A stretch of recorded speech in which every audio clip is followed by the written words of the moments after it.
Listo.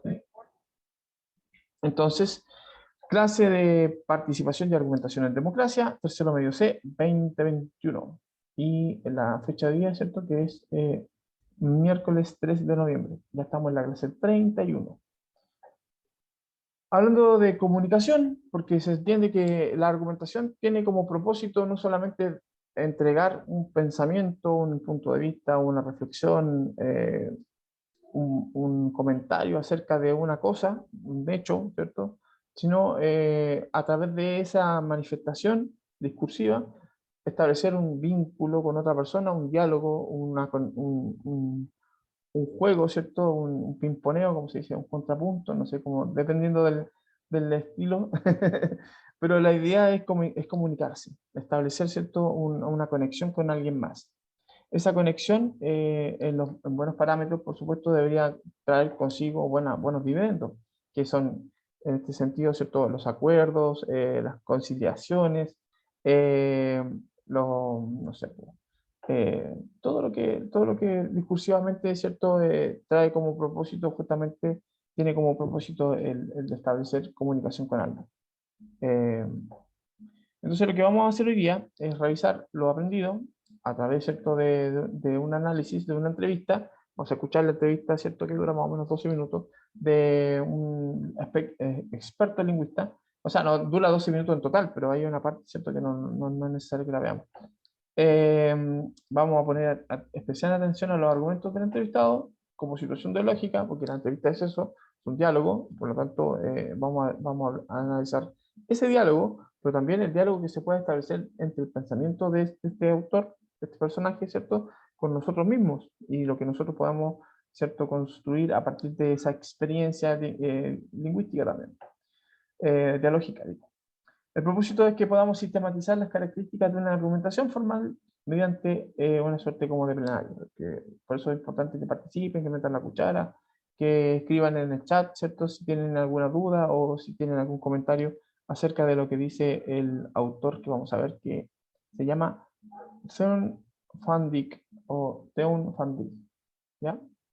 El objetivo que se activa aquí es el número 6, que tiene que ver con la evaluación crítica de argumentaciones surgidas en distintos ámbitos de la sociedad, enfocándose en los alcances que tienen en la comunidad, su pertinencia al tema analizado, al propósito perseguido, la legitimidad de las evidencias proporcionadas y las relaciones lógicas establecidas.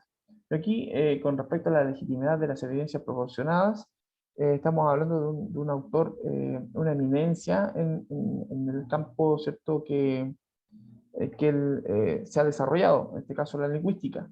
Entonces, ahí tenemos un elemento de legitimidad que es mayor, ¿cierto? Estamos hablando de una eminencia. Eh, Citado, invitado a conferencias, ¿cierto? En distintas universidades del mundo, por lo menos eh, un tiempo a esta parte, yo creo que creo haber asistido no sé si estoy confundido, pero creo haber asistido a una de sus conferencias, así que tengo el privilegio. Así que bien, veamos entonces de qué va esto de Film Funding. Antes, haciendo un flashback, ¿cierto? De las clases anteriores, estuvimos, ¿cierto? En las clases anteriores lanzando la idea de analizar justamente esta instancia de argumentación formal. Y tomamos como referencia justamente la discusión parlamentaria en torno al ¿cómo se dice? Cuando están ellos formulando leyes. A legislar, ¿sí? A legislar sobre la,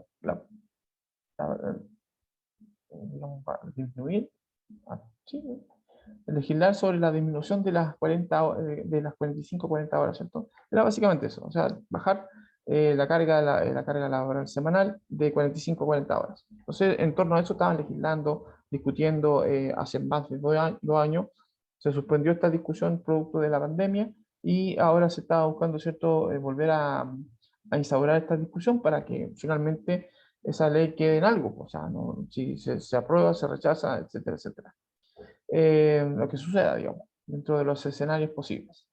Entonces, más allá de la discusión en sí, lo que nos tratamos de valorar en esta instancia era justamente cómo llevar a cabo un ejercicio dialógico argumentativo, pero respetando la estructura, por eso es formal, ¿cierto? De forma, pero también respetando al otro.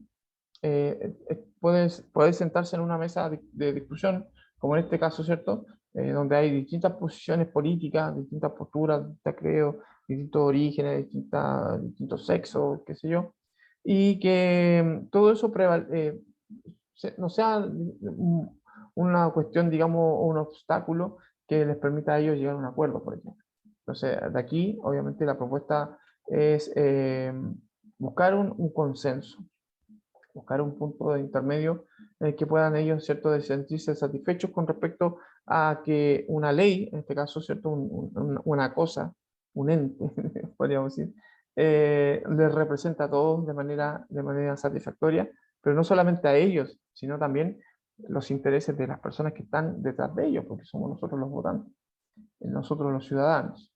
Entonces, es bien complejo el escenario, es bien intenso, ¿cierto?, el análisis de este tipo de instancias, más allá, obviamente, de las conveniencias políticas, de las conveniencias económicas que pueden incluso a veces ser partido de estas discusiones. Hay que entender que el ejercicio de la política es un ejercicio bello, ¿ya? Enturbiado, por supuesto, mancillado un poco, ¿cierto?, por la corrupción, puede ser, por supuesto, no hay que desconocer eso tampoco, pero en la premisa, ¿cierto?, de lo que es una discusión política, es un ejercicio bellísimo, porque trae consigo, obviamente, todo el ejercicio, toda la mente, o sea, de las personas que están ahí, todo el discurso y eso es un buenísimo ejercicio de argumentación. ¿Ya? Entonces, por eso que es importante entender que ese ejercicio es posible, ustedes pueden ser, de hecho, si vieron la elección de los últimos convencionales o constitucionalistas, las personas que llegaron, ¿cierto?, a hacer lo que van a redactar esta nueva constitución, muchos de ellos son personas comunes y corrientes.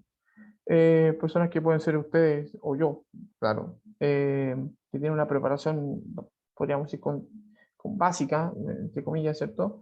Y que esa preparación les permite a ellos representar no solamente sus propios intereses en torno, ¿cierto?, a esta nueva constitución, sino también los intereses de quienes votaron por ello. Así que eventualmente cualquiera de nosotros se puede convertir en una persona que llega a este tipo de instancias. Hay que quererse el cuento nomás. Lo otro, ¿se podrá llevar, y esa es la pregunta que vamos a repetir hoy día, ¿se podrá llevar esta discusión al ámbito más coloquial, que uno pueda conversar con un amigo de manera constructiva? Por ejemplo, recién lo hacíamos en la sala de profesores en torno a justamente las propuestas políticas de los candidatos. Esa discusión es súper interesante porque más allá de la chacota, de la buena onda que podamos tener nosotros como profesores, como amigos, ¿cierto? Más allá de nuestro coleguismo, hay también un afán, digamos, de construir un discurso y de tratar de convencer al otro también de que las posturas pueden estar un poco equivocadas, por ejemplo, o el punto de vista pueden estar desnutridos en algunos aspectos. Entonces, siempre en el ámbito formal, siempre con evidencia y por sobre todo siempre con respeto a que la idea del otro también es válida de por sí, ¿ya? O sea, respeto al derecho de que el otro tenga una opinión, digamos, diferente a la mía. Hay un sticker que dice, sale un gato así, dice, respeto tu opinión equivocada. Una cosa así. Ya, vamos a la clase civil. Este es Don Theon Van Dijk. Theon Van Dijk tiene más títulos que así Colo Colo, pero ya, me voy a arrepentir de lo que tiene muchos títulos. Él es profesor él nació en 1943, tiene 70 y algo de años, 74 años por ahí. Profesor de la Universidad de Pompeu Fabra de Barcelona del año 99, licenciado en lengua francesa, literatura de la Universidad Libre de Ámsterdam y teoría de la literatura en la Facultad de Letras de la Universidad de Ámsterdam, donde se doctoró en 1972 con una tesis sobre gramática del texto. Él es lingüista, estudió lingüística. Completó su formación en la Universidad de Estrasburgo en París y en Berkeley. Recibió en el año 2013 el título de doctor honoris causa por la Universidad Nacional de Cuyo, en Argentina. Sus áreas de investigación en los estudios de discurso han sido la teoría literaria, la pragmática del discurso, la psicología del procesamiento del discurso, las noticias, la ideología, el discurso racista, el conocimiento y el contexto, áreas en las que ha publicado varios libros. Él también es uno de los fundadores del análisis crítico del discurso y fue también editor y fundador de las revistas Poetics, Text, Discourse and Society, ¿cierto? Y Discourse Studies, Discourse Studies, mejor dicho, de las cuales todavía edita las últimas dos. Y es además fundador de la Revista Internacional del Discurso y Sociedad, Discourse Society, ¿cierto? En la edición internacional. Innovador y pionero en la lingüística del texto, que aborda en el libro Text and Context de 1977. Su trabajo también se centra en el análisis de las estructuras en la producción y recepción de la información periodística referida a factores étnicos, racismo, identidad cultural, etc. El impacto, digamos, que pueden tener los medios, sobre todo entendiendo las minorías. Ese trabajo es bien controvertido el que está haciendo Sun Van Dijk. Analiza la construcción discursiva de las diversas variantes de la expresión racista y de los prejuicios relacionados con las migraciones, la interculturalidad, etc. También cuestiones de género, han sido partícipes de algunas conferencias por aquí y por allá. Estudia el discurso del poder, a propósito, y la fijación cognitiva de las creencias. Sus últimos libros tratan de contexto y conocimiento. Y en el año 2017, hace poquito tiempo atrás, ¿cierto? Un par de años atrás, fundó el Centro de Estudio del Discurso en Barcelona, España, donde reside permanentemente, ¿cierto? Y aquí está, en una conferencia que dio, no sé si en Córdoba, o sea, en una entrevista que dio en Córdoba, ahí que vamos a cachar, dependiendo si está doblado o no, doblada, digo, o traducida, ¿cierto? O no, la entrevista. Parece que está, él habla en castellano y habla bastante bien en castellano. Se entiende bien, digamos, con acento español, por supuesto. Voy a pausar la grabación. Déjenme ver si están ahí todavía. ¿Están ahí? ¿Aló? ¿Aló, niños? Ya, están ahí, parece que sí. Hagan una cosa ahí por el chat. ¿Le gustó? ¿Entendieron lo que decía este caballero, Sean Van Dijk, sobre análisis de discurso? Es súper interesante lo que plantea. Dentro de todo lo que se puede entender, ¿cierto? De su exposición, que no es tan tampoco así como no lo entiendo nada, ¿cierto? Hay puntos que yo tomé anotación ahí de dos cositas que son súper relevantes. Dentro de todo, ¿cierto? O sea, tres cositas que son súper relevantes. Voy a agrandar esta cuestión para que la podamos ver bien. Aquí, ¿cierto? A propósito de su planteamiento, él plantea, ¿cierto?, que es importante estar conscientes de lo que decimos, ¿ya? O sea, que el acto discursivo tiene tres dimensiones. La dimensión de hablar, como lo estoy haciendo yo ahora. Ese hablar involucra un hacer o una acción, ¿cierto? Alguien, no sé si ha escuchado por ahí la expresión que las palabras crean realidad. Bueno, a eso se refiere justamente. Que yo al decir algo construyo, ¿cierto?, una realidad, una situación en particular. Modifico, créanme, una situación ¿cómo se llama?, de interacción. De hecho, en el teatro se ve mucho eso. Por ejemplo, cuando entra un personaje a escena y ese personaje interactúa con otro personaje, hay un clima específico, y cuando aparece otro, ese clima puede modificarse. Por ejemplo, no sé, un enemigo, por ejemplo, de estos dos primeros personajes. Pasa, por ejemplo, si yo llego a un lugar, ponte tú y llegue a la sala de profesores y diga, no sé, o que llegue enojado y venga echando pericos, ¿cierto? Así como, la gente se va a asustar, ¿cierto?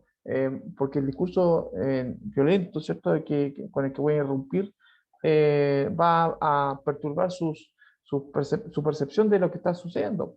Evidentemente, se pueden poner en alerta, o cuando yo les digo a alguien, por ejemplo, hey, estás en peligro, te van a atropellar, una cosa así. Obviamente estoy creando una realidad de peligro, ¿cierto? Y de de conmoción, si las personas me escuchan, a estar atentos, ¿cierto? A lo que pueda suceder, por ejemplo. Entonces, claro, que están estas dos dimensiones, pero él dice también que hay una tercera dimensión que es súper importante, que tiene que ver con el pensar. Y ahí lo conecto con la clase, y por eso está en este caso citado, ¿cierto? Este lingüista, Seung Van Dijk, a la clase de hoy, con ustedes, ¿cierto? Tercero medio C, que es justamente esta dimensión de pensar la que tenemos que poner de manifiesto, de plano, ¿cierto? Cuando hacemos esto, cuando nosotros creamos un discurso, decimos algo en el contexto que sea, a la persona que sea, ¿cierto? Cuando digo contexto me refiero al lugar que sea, en el momento que sea, ¿cierto? A la persona con la que uno quiera interactuar, la persona que sea. Eh, en toda situación nosotros estamos frente a un discurso, tanto como emisores como también como receptores. O sea, cuando vemos tele, una serie, cuando escuchamos a los candidatos a presidente, ¿cierto? O a la presidencia de nuestro país, hablando de sus propuestas, por ejemplo, también a propósito del discurso de violento, fíjense en cómo se tratan entre ellos, cómo tratan a las demás personas, ¿cierto? Al sexo opuesto, al migrante, eh, qué palabras usan. Cuando hablamos a propósito de lo delicados que son algunas personas cuando dicen, a propósito de lo que estamos conversando también en este contexto, ¿cierto? Sobre el lenguaje inclusivo, que también tiene que ver mucho con esto, con crear esta realidad, ¿no? Esta nueva realidad, a propósito en la que prime el valor del respeto, preferentemente. Entonces, en todo momento, dice Sean Van Dijk, en todo momento nosotros estamos analizando el discurso, estamos reflexionando y debemos hacerlo, ¿cierto?, sobre lo que decimos. ¿Cómo lo decimos? ¿Qué consecuencias tienen nuestras palabras en las demás personas, ¿cierto? Y preferentemente, antes de que pase esto, ¿cierto?, de decir algo que pueda perjudicar a alguien o dañar a alguien, ¿cierto? Pensar para que no se produzca esa, esa detonación. Las palabras son, dice Sean Van Dijk, son también peligrosas, pueden dañar a las demás personas. Entonces hay que tener cuidado con lo que decimos, y a quién lo decimos y cómo se lo decimos, ¿cierto? Piensen ustedes en qué situaciones traumáticas podrían haber incidido sus padres, por ejemplo, al decirle algo a ustedes. Cuando permanentemente les dicen, por ejemplo, no sé, un garabato o un maltrato, hacen un maltrato verbal, ¿cierto? ¿Cómo ese maltrato verbal permanentemente puede ir generando también en ustedes un daño psicológico, severo incluso, por ejemplo? Entonces hay que tener cuidado con respecto al discurso, hay que reflexionar acerca del discurso, analizar lo que nosotros decimos, pensar antes de hablar, ¿cierto? Porque al hablar nosotros estamos generando acciones. Y hay una parte de la presentación que se sumaron como tres entrevistas, o sea, dos entrevistas, perdón, la conferencia, cuando él le entregan el premio de cierto, esta distinción máxima que es el doctor honoris causa, que es como nombrarlo profesor emérito, o sea, perdón, nombrarlo como, darle un título profesional a alguien que se lo merece solamente por su trabajo. O sea, vale, complejo, o sea, muy bien por Sean Van Dijk, a propósito de todos sus 40 años prácticamente de trabajo. Él dice que nosotros cuando escuchamos mediáticamente palabras, discursos, ¿cierto? A propósito de los migrantes, piensen en eso, por ejemplo. Cuando escuchamos permanentemente cómo se les critica por su forma de cómo irrumpen, cómo llegan, cómo ensucian, y como son minoría en relación, ¿cierto?, a nosotros que somos mayoría, los que ya estábamos aquí, ¿cierto?, en Chile, en ese territorio, mejor dicho, al escuchar permanentemente como discurso un poco odioso, vamos a tender a criticarlos, pues, y obviamente vamos a sumar el carro de la crítica. Y fíjense que la mayor parte de las personas que están hoy en día en nuestro país tienen una postura un poco complicada, por decirlo poco, ¿cierto?, en relación a la migración. Y sin embargo, ¿cierto? La migración es un derecho, podríamos ser inalienable de los seres humanos. O sea, gracias a la migración que nosotros podemos hablar de Chile y y no otra cosa. O sea, los que llegamos aquí a este país, los que llegamos, ¿cierto?, con distintos orígenes, Incluso los que estaban antes de que llegaran los españoles también migraron de alguna manera. O sea, todo ser humano tiene derecho, ¿cierto?, a buscar un lugar donde se siente satisfecho, contento, pleno, ¿cierto?, para hacer su vida. O sea, eso debe ser algo sin cuestiones, sin miramientos. Debería ser un derecho. Entonces, ahí hay que reflexionar sobre las palabras, sobre los discursos, sobre poner en discusión. Alguien puede estar en desacuerdo con lo que estoy pensando yo, por supuesto. ¿Por qué no? Se puede, ¿cierto? Bueno, eh, con respecto al análisis crítico del discurso, lo que aprendimos es eso, ¿cierto? Que antes de hablar hay que pensar preferentemente, porque todo lo que nosotros digamos, tanto como todo lo que nosotros escuchamos de otra persona, puede tener una repercusión, genera una realidad o genera una acción. Entonces, el lenguaje es un tema delicado. No debe ser, sobre todo nosotros los seres humanos, que nos comunicamos no solamente para cumplir funciones básicas de sobrevivencia, sino también para interactuar de alguna manera y modificar un poco, ¿cierto?, el escenario en el que estamos. Cuando se hacen promesas, cuando se insulta, cuando se dice te quiero, ¿cierto? Se genera una realidad, se genera una nueva, ¿cierto?, interacción entre las personas, entre los hablantes. Eh, Dice, ¿por qué hay que conocer el contexto de las tesis propuestas? Claro, porque obviamente detrás de las personas, de lo que dicen las personas y de las personas, ¿cierto? Hay una historia. Eso es súper importante también de reconocer, porque las personas llegan a pensar, cuando nosotros revisamos un texto, ¿cierto? Estamos revisando los pensamientos de una persona. Entonces, ¿por qué las personas llegan a pensar así? ¿Qué lo llevó a ese pensamiento? Interesante. A propósito del modelo de Tolmin, sobre la idea discursiva de que lo que uno dice, preferentemente lo que uno plantea, no es algo concreto o concretamente una verdad, sino que es concretamente una posible verdad. Y se construye esa concreción, ¿cierto? También con otras posibles verdades. Hay que tenerlo muy, muy, muy presente a la hora, ¿cierto?, de dialogar. Bueno, hay dos preguntas que tienen que ver esencialmente una con estar informado, ¿cierto? Que es súper importante estar informado, porque así también nosotros, ojo con dónde nos informamos. Nos dice Zon Van Dijk, ¿cierto?